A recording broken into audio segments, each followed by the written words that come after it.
Former detective and author of the Missing 411 series, David Paulides has researched many cases of individuals seeming to vanish under very unusual circumstances that you may not expect. Paulides was first approached by two off-duty park rangers who asked him to look into the number of people who mysteriously go missing in the national park system without much of a follow-up. This led Paulides and his CanAm missing team down a bizarre rabbit hole of very strange disappearances that they never expected to find. As Paulides and his team scoured through thousands of missing person cases, they noticed that many disappearances seemed to cluster in various locations and began to fit within some very specific profile points. Firstly, it's important to note that Paulides and his team rule out any cases where clear evidence exists as to what took place. This leaves us with some unique factors of those that go missing, including these disappearances take place in a rural setting. Search dogs behave strangely and can't pick up a scent. Those that return often do so with a fever that physicians can't find a reason for. Those that are found are often only semi-conscious and have absolutely no idea what happened. Law enforcement often come to the conclusion that a person must have been taken despite a lack of evidence. Pieces of clothing are often missing, most notably are the shoes. Before we get into this video, you can find the links to all of the sources used throughout this video in the description below. There's also a link to purchase David's Missing 411 books, which I can highly recommend. Now with that being said, let's examine the first disappearance.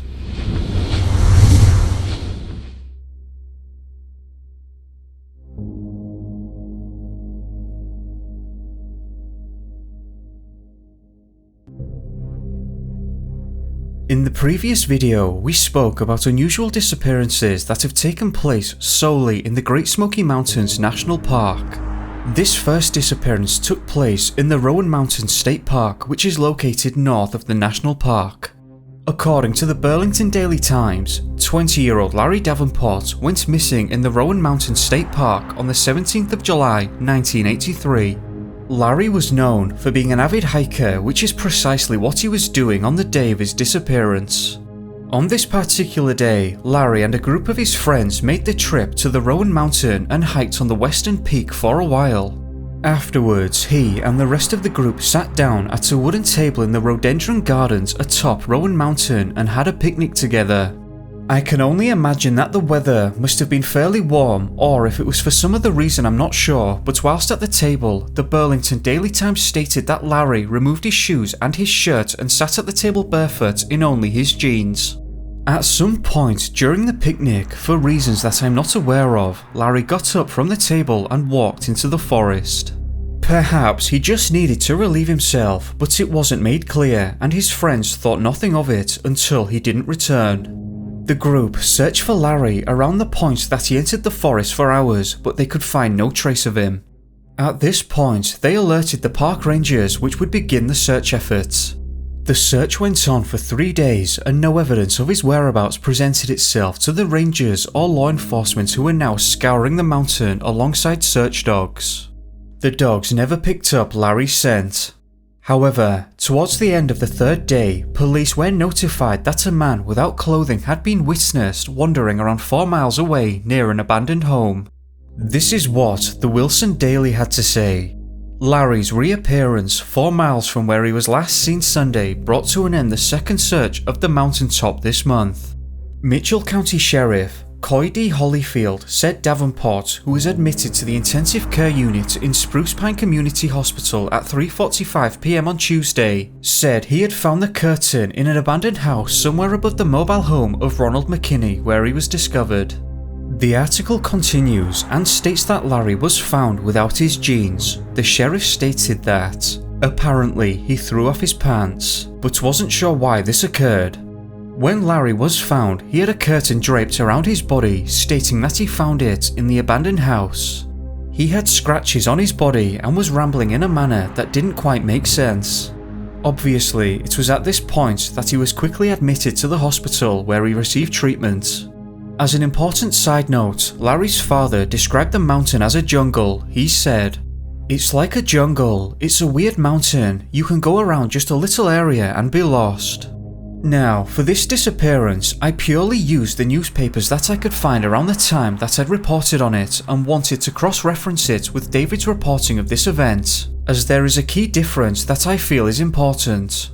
While the Burlington Daily Times stated that Larry removed his shirt and shoes whilst at the picnic table, David didn't make a reference of this, stating that he was simply found without clothes and that Larry didn't know where they had gone.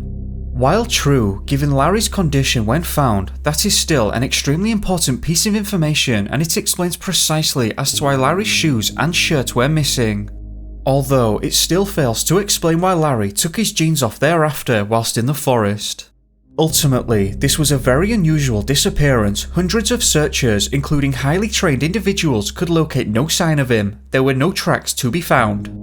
And at no point in the search did the dogs pick up a scent as far as I can tell, which is unusual. Larry's disappearance was not the only disappearance in the area at the time. His disappearance was predated by another.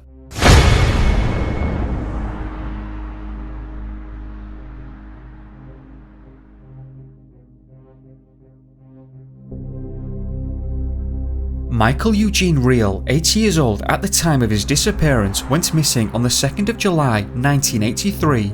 Michael's mother, Patricia, had taken him alongside 4 of his sisters on a family camping trip to the Rowan Mountain State Park. Michael wanted to be useful and told his mother that he wanted to go and get some water for the camp. Patricia agreed, and Michael, bucket in hand, walked down the road to retrieve the water. According to reports, this was supposed to be a very short trip, but Michael didn't return. Patricia immediately knew something was wrong and began to frantically search around the area, but no sign of him could be found. After a failed search, the police were made aware of the situation. Within 24 hours of Michael's disappearance, the weather took a turn for the worst and the park would see heavy rains the following day. Obviously, this didn't help the search effort and the process was made much more dangerous. David Paulides indicated that law enforcement began to show frustration during the search as they couldn't find a single clue as to where this 8-year-old boy had gone. By all accounts, the search was very intensive and the number of people present continued to swell and the area was scoured as a result.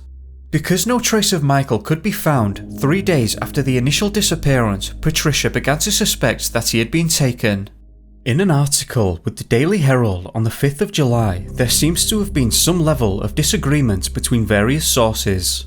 Patricia made the statement that she feared that Michael had been taken. The Carter County Sheriff, Bill Crumbly, on the other hand, stated that there was no reason to suspect foul play. The district ranger, known as Bob Carey, on the other hand, went on record and said, "I've been on a lot of searches, but things seem a little fishy." It's unclear precisely if the police did suspect anything at all, but the following days would see 30 armed paratroopers from Fort Bragg enter the forest aboard 4 Army helicopters. It was reported that these troops combed the forest and still couldn't locate him. As a result of this, 140 Green Beret troops arrived on the scene and scoured the forest. It wasn't made clear at what point the Green Berets were sent in or if the army had any suspicions of their own, but the Green Berets knew this area well, and despite continuing the search overnight with night vision equipment, they still couldn't find Michael, or any trace of him for that matter. Specialist search dog teams were also deployed in the forest, but they simply never picked up his scent. Despite an absolutely astonishing response from law enforcement, military, and SAR teams alike, it was highly unusual that Michael couldn't be located. But that would change on the 9th, 1 week to the day of Michael's disappearance when he was finally found. Now let's get bizarre. The day after Michael's discovery would see an article written by the Hutchinson News which reported something highly unusual. This is what they had to say. Michel Reel, 8, missing for a week on the inhospitable slopes of the 6,285-foot Rowan Mountain, was found unharmed Saturday, suffering from nothing more serious than some cuts and a possible cold. The boy was found by a 6-man search party around 9:30 a.m. Carter County Chief Deputy Mike Sellers had this to say: "We found him in an area where we had looked long and hard a number of times. Specifically, Michael was found in a blackberry thicket. If that wasn't strange enough, it only gets stranger from there. Michael was taken to the hospital where he relayed some very interesting details. He said that he spent part of the week in a deserted cabin that was not searched by the army trackers, Green Berets, and hundreds of other searchers. However, the park superintendent, Glenn Hatfield, didn't believe that any such cabin existed.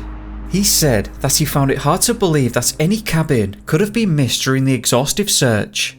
A number of articles also shared this information, and I quote, "Rescue squad members said that the boy talked of having spent time watching television with his grandfather, but they believed he hallucinated. Doctors said he was alert and oriented by the time he reached the hospital, but because of the boy's confusion, authorities hadn't been able to learn how he spent the last 7 days." Later interviews would see Patricia stating that Michael's stories were strange as his grandparents had passed away many years ago. She also stated that Michael said that he had spent time with someone on the mountain, but for some reason wasn't able to describe who with. Another article by the Tuscaloosa News also reported something unusual, and I quote, "The boy also said he had seen his mother on Thursday near the campsite and called to her so he wouldn't get lost again. Michael said that he had seen an old man getting drunk on Budweiser beer and a gallon of bourbon. He said that he didn't seek the man's help because he doesn't talk to strangers. Michael also said he'd eaten bacon and eggs with his grandfather Saturday morning. When Michael was found, it was said that he appeared to be well kept and his hair was clean, but his clothes were dirty and torn. This whole incident was just absolutely bizarre. It's also important to note that overnight, during the time he spent missing, the temperatures had dropped below freezing. And when found, searchers noted that he had some cuts and a possible cold. Needless to say, the state Michael was found in was surely much better than expected, as he wasn't suffering from hypothermia. So what in the world happened to Michael? He must surely have been moved around and found shelter in order to survive. Michael was adamant about spending time with his grandfather. Could this mean that he was taken by a stranger who then later released him? Though it's unclear what the motive may have been in that instance.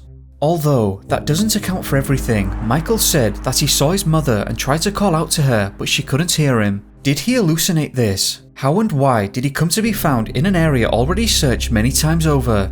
What was this abandoned cabin Michael spoke of, and where is it? It was never found.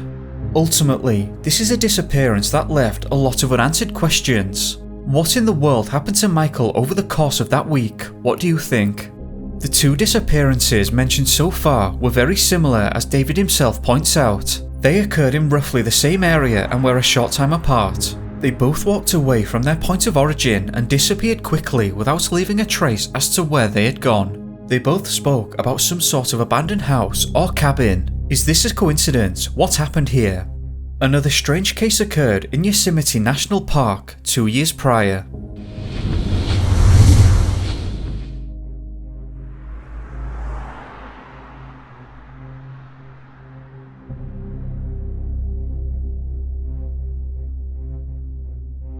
According to the McCarthy News Service, 14-year-old Stacey Arras went missing on the 25th of July 1981. This was whilst on a horseback trip with her father, George Arras, near the Sunrise High Sierra camp located in Yosemite National Park. This was supposed to be a nice father and daughter trip, but it quickly turned into a nightmare. Alongside Stacey and George, there were 10 other members of the trip. The group had been riding on horseback for a few hours when they stopped at the camp in question to stay the night. The location is approximately 3 miles southeast of the Tenaya Lake and around 1.5 miles from Sunrise Lakes. After showering and cleaning herself up, Stacey wanted to hike a short distance from the camp to take some photos of the area. Stacey asked her father if he wanted to tag along with her, but he declined and said that it was okay for her to go ahead. The last conversation the pair would ever have was her father telling her to change from her flip-flops into her hiking boots. Approximately 100 yards away from the camp, a member of the group, known as Gerald Stewart, 77 years old at the time, was sitting on a rock. This was the direction Stacey was heading in, as there was adult supervision nearby in the form of Gerald. Everyone present remembered witnessing Stacey and Gerald walking together on the trail. At this point, Stacey told Gerald that she was hiking to a nearby lake to take some pictures, and Gerald offered to go along with her. Unfortunately, because of Gerald's age, he wasn't as fit as he used to be, and he sat down somewhere along the trail. It's important to note that this was witnessed by the rest of the group, and Stacy was also witnessed continuing along by herself. On July the 2nd, the Mariposa Gazette reported this. Mr. Stewart told park officials that he had spoken to a group from the direction that Stacy had taken, but they had not seen her. After hearing this, Gerald became worried and went back to camp to tell the others. A group was formed and they travelled down the trail, but they couldn't locate any sign of Stacy. The park service were immediately notified and the real search effort began. Around 150 people responded to the search. Over 60 of these individuals were with the Mountain Rescue Association. These individuals scoured the area and they couldn't find any trace as to what had happened. At first, animal predation was suspected, but the searchers could find absolutely no evidence of this at all. According to reports, the searchers did express some amount of confusion and wasn't sure where she could have gone. It was at this point that specialist dog search units were brought in alongside helicopter teams. The search lasted 11 days whilst the dogs and helicopters were deployed for 10. Despite an extensive search, the only clue found was the lens cap from Stacy's camera. This was found just inside the tree line from where she walked into the area by the lake. Stacy has never been found. In fact, no clues have ever surfaced as to where she may have gone. It's highly unlikely that Stacy had simply gotten lost, as according to reports, the trail is clearly marked. No one is really sure what took place here, and it seems as though Stacy disappeared into thin air, leaving no trace behind other than the lens cap. Could this point to some sort of struggle? Though there was no clear indication if that were the case. None of the reports mentioned disturbed ground or any sign found to suggest that this was the case. Could Stacy have intended to go missing intentionally?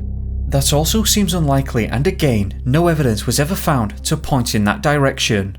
Ultimately, whatever took place here must have happened very quickly. What happened to Stacy Arras and where did she go?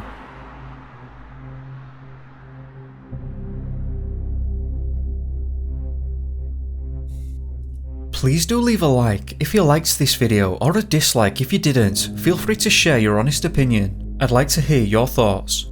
And I'd just like to take a moment to thank all of you that have subscribed to the channel and who share these videos. I appreciate it a lot and I can't thank you enough. Also, I'd like to say a massive thank you to my patrons who make these videos possible, so thank you very much to all who have signed up. Anyway, do let me know what you thought of this one, and you'll find all of the sources and links in the description below. As always, thank you very much for watching. I hope that you enjoyed this video, and if you did, remember to like and subscribe if you haven't already, it helps me a lot. I hope that you have a great day, or evening depending on where you are. Be safe guys, and I'll catch you soon. Peace.